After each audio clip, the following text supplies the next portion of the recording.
తెలిసే ఉంటుంది కదా, అదేనండి నాగదేవత టెంపుల్. ఇది అల్వాలు మిలిటరీ ఏరియాలో ఉన్నదన్నమాట. ఈరోజు సుబ్రహ్మణ్య షష్ఠి కదా, అందుకని మనం పూజిద్దామని చెప్పేసి వచ్చాము. ఈరోజు నాగదేవతని పూజిద్దామని. ఇది నాగదేవత ఆలయము. ఎప్పుడో బ్రిటిషర్స్ దగ్గర నుంచి ఎప్పుడో పాతకాలం ఉన్న గుడి అనమాట. ఇప్పుడు కొత్తగా వచ్చింది కాబట్టి రండి చూద్దాం. ఇది లాల్ బజార్లో ఉందండి. ఇప్పుడు మనందరికీ కూడా ఉంటుంది, కొంతమందికి తెలియకపోవచ్చు. ఇది తిరుమలగిరి దగ్గర మిలిటరీ ఏరియాలో ఉందన్నమాట. లాల్ బజార్ అనే ఏరియాలోకి దగ్గరగా అనమాట. ఇది రాహుకేతుల గ్రహదోషాల నివారణకి ఇక్కడ హోమం చేస్తారండి. సర్పశాంతి హోమం అంటారు. ఇది పెళ్లి కాని వాళ్ళకి పెళ్ళి అవుతుంది, అలాగే పిల్లలు పుట్టని వారికి కూడా సంతాన ఫలం అనేది దక్కుతుంది అని చెప్పేసి బాగా నమ్మకం అనమాట మన భక్తులందరికీ కూడా. ఈ దోష పరిహారానికి విశేష పూజలు కూడా జరుగుతాయండి. ఇక్కడ నిజంగా నాగదేవతే సంచరిస్తుంది అనేది ఒక గట్టి నమ్మకం మన భక్తులందరికీ కూడా. అది కూడా నిజమే అన్నమాట. ఈ ఆలయం నిండా అండి నాగుపాములు బాగా కనిపిస్తాయని కూడా మనకి పూర్వం మన పెద్దవాళ్ళందరూ చెప్పారు. ఇది ఇప్పుడు ఆలయం కాదండి, ఈ ఆలయం కట్టి కూడా 100 సంవత్సరాలు పైనే అవుతుందన్నమాట. బ్రిటిషర్స్ కాలంలో ఇది కట్టారు అని చెప్పేసి నమ్మకం అన్నమాట. జయలక్ష్మి అమ్మగారని అప్పట్లో వచ్చిన పాపగా ఉన్నారు ఆవిడకి కళలో కనిపించి కట్టమన్నారని చెప్పేసి చెప్పారు మన స్థల పురాణం. ఆమెకి వివాహం అయ్యాక ఆమె కట్టినట్టుగా ఇక్కడ అయ్యగారు చెప్తూ ఉంటారు. ఇది బ్రిటిషర్స్ కూడా తీసేద్దామని ఈ ఆలయానికి ప్రయత్నం చేసినట్టుగా చెప్తున్నారండి. అయితే వాళ్ళు ప్రయత్నం చేసి బ్రిటిషర్స్ ఈ ఆలయాన్ని ఎలా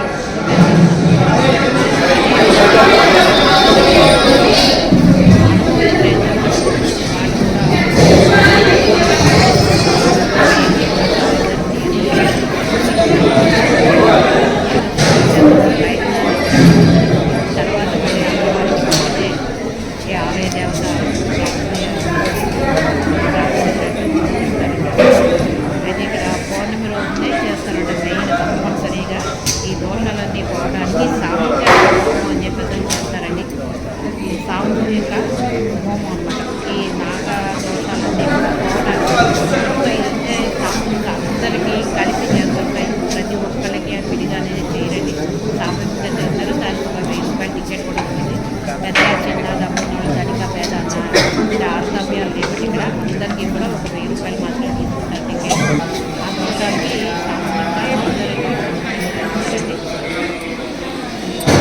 ఇవి బ్రిటిషర్స్ కాలం నుంచి ఉన్న గుడి అని చెప్పాను కదా. ఇది చాలా పురాతనమైనది.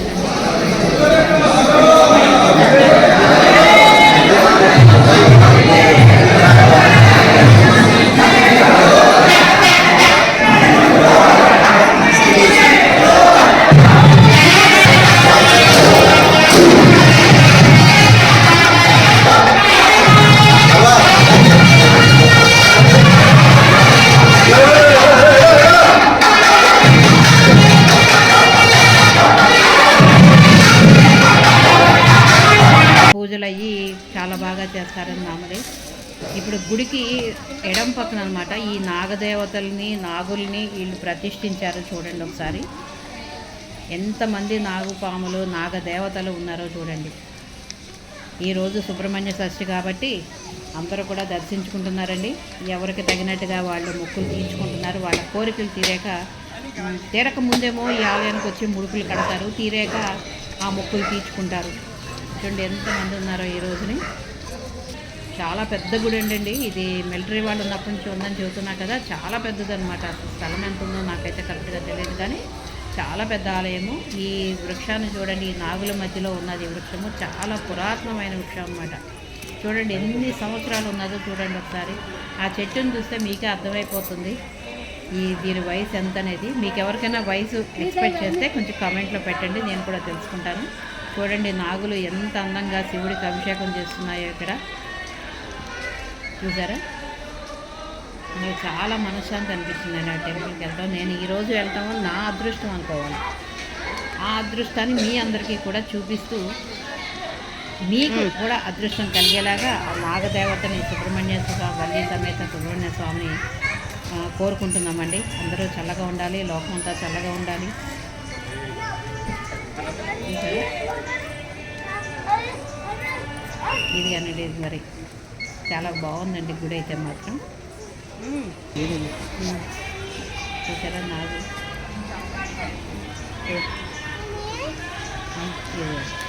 ఈ గుడికి ఇటు పక్కన కోనేరు కూడా ఉందండి, మీకు అది కూడా చూపిస్తాను. నేను ఎప్పుడో ఈ టెంపుల్కి ఒక 30 years బ్యాక్ వెళ్ళానండి. మళ్ళీ ఈరోజు వెళ్ళటం కుదిరింది. ఎప్పటి నుంచో అనుకుంటున్నాను కానీ కుదరలేదు. ఈరోజు నాకు నాగదేవత పర్మిషన్ ఇచ్చిందన్నమాట రమ్మని చెప్పి, దాంతో వెళ్ళటం జరిగింది. చూసారా ఎంతమంది భక్తులు ఉన్నారు. అయ్యప్ప స్వాములు కూడా, గోమాత కూడా చూడండి, గోమాత కూడా ఇక్కడికి విచ్చేసిందనమాట. నాగదేవతకి పెట్టిన ప్రసాదాలు తింటూ మన పాపాలన్నీ కూడా కడిగేసుకుంటుందండి. గోమాతే స్వీకరిస్తుందన్నమాట మనం పెట్టే ఆహారం ద్వారా, ప్రసాదం ద్వారా. మన పెద్దవాళ్ళు కూడా చెప్తారు కదండి, ఇప్పుడు గోమాత అన్నది చాలా మంచిది అని చెప్పేసి. ఇదిగోండి కోనేరు, ఇది చూసారా చాలా పురాతనమైందన్నమాట. చూడండి ఎంత విశాలంగా ఉన్నదో. ఆ పక్కనే అమ్మగారిని ఆ నాగసర్ప పడగ కింద ప్రతిష్ఠించారు చూడండి. ఇటు పక్కన అందరికీ దర్శనం ఇచ్చేలాగా నడుకుంటా అమ్మగారు. అట్లా ఇటు పక్కన సింహాలని, నెమళ్ళని కూడా ప్రతిష్ఠించారండి. ఇదిగోండి నెమళ్ళు ఇవి. చాలా బాగుందండి, చాలా విశాలంగా కూడా ఉన్నది గుడి. నేను 30 ఏళ్ల క్రితం చూసిన గుడికి ఈ గుడికి చాలా మార్పులు ఉన్నాయన్నమాట. చాలా అంటే చాలా, అది మాటలతో చెప్పేది కాదు. మీకు అందరికీ కూడా అవకాశం ఉన్నంత లెక్కన దర్శించుకోండి. నచ్చిందండి మీకు ఈ వీడియో? నచ్చిందని అనుకుంటున్నానండి. మీకు నచ్చితే కనుక లైక్ చేయండి, షేర్ చేయండి. ఫస్ట్ టైం నా ఛానల్ సబ్స్క్రిప్షన్ చేసుకోండి. ఈరోజు మనం శ్రీ వల్లి సమేత నాగ సుబ్రహ్మణ్య స్వామి దర్శనం చేసుకుంటున్నాం కాబట్టి